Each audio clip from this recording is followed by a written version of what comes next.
নবীজিকে জিজ্ঞাসা করা হয়েছে মানুষকে সবচেয়ে বেশি জাহান্নামে নেয় কোন জিনিসে? অবাক হয়ে যাবেন। নামাজ না পড়ায় সবচেয়ে বেশি জাহান্নামে নেয় না, রোজা না রাখায় সবচেয়ে বেশি জাহান্নামে নেয় না, ওয়াজ মাহফিলে না আসায় সবচেয়ে বেশি জাহান্নামে নেয় না, দান সাদাকা না করায় সবচেয়ে বেশি জাহান্নামে নেয় না, কোরআন তেলাওয়াত না করায় সবচেয়ে বেশি জাহান্নামে নেয় না।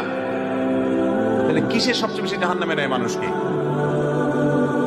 সুইলা রাসূলুল্লাহ সাল্লাল্লাহু আলাইহি সাল্লাম আন আকসারি মা ইউদখিলুন নাস আন-নার, মানুষকে সবচেয়ে বেশি জাহান্নামে নেয় কোন জিনিসে জিজ্ঞাসা করা হয়েছে।